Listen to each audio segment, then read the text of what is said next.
Hello friends, today I'm going to see about the first Indian War of Independence, or commonly called as the Vellore Mutiny of 1806. A group of soldiers revolted against East India Company in Vellore, a prelude to 1857 Sepoy Mutiny in India. The British officers in the fort were shocked by the noise aroused by native soldiers with weapons. The native soldiers knocked each home and dragged the British officers out of their bed and executed them.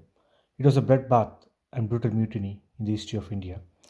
It's not the Sepoy Mutiny of 1857 but the Vellore Mutiny of 1806. Many historians agree that the Vellore Mutiny was the first Indian independence movement. Prelude. The East India Company in the 18th century had consolidated its hold on south of India. The Nizam of Arcot had given the rights to collect tax in the southern regions of India. The Nizam of Hyderabad pledged his alliance to the East India Company and also the Nizam of Arcot. The problem creator was Tipu Sultan, the Mysore Tiger. Tipu Sultan hosted the last piece of resistance in South India and waged three Carnatic wars with French help. Tipu Sultan was at last killed in the Battle of Srirangapattinam. The East India Company took Tipu Sultan's two sons as hostage to keep an eye on the Mysore kingdom. Tipu Sultan's son and family were locked up in the Vellore fort. Tensions brewed between East India Company and the native troops during this time.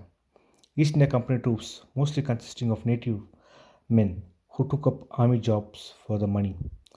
There was a cutthroat competition between the French and the English regarding who gives the most exuberant sum.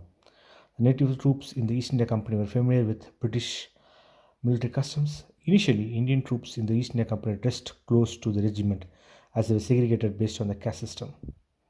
After 1805, red uniforms were the standard uniform, which were not welcomed by many. Some changes, especially in the cap with feather and turban band, were considered as act against religion. The troops also got information about missionaries who have landed in Madras and their influence in religious conversions.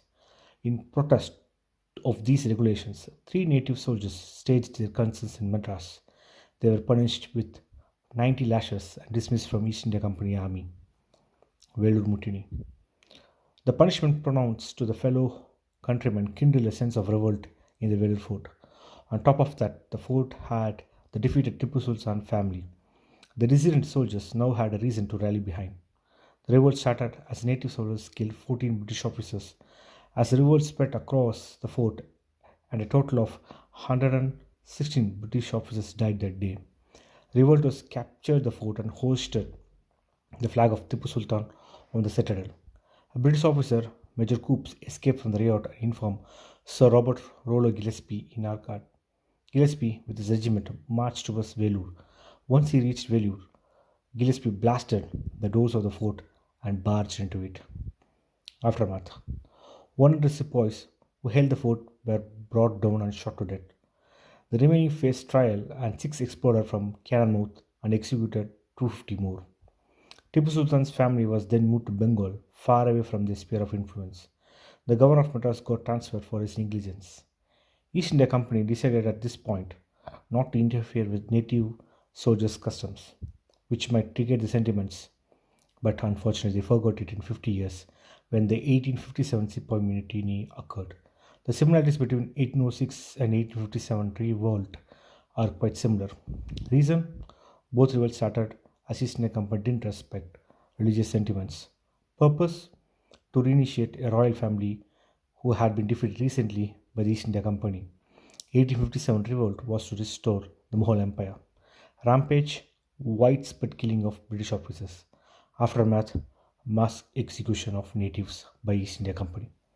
If you like the video, please like, share and subscribe. Bye friends.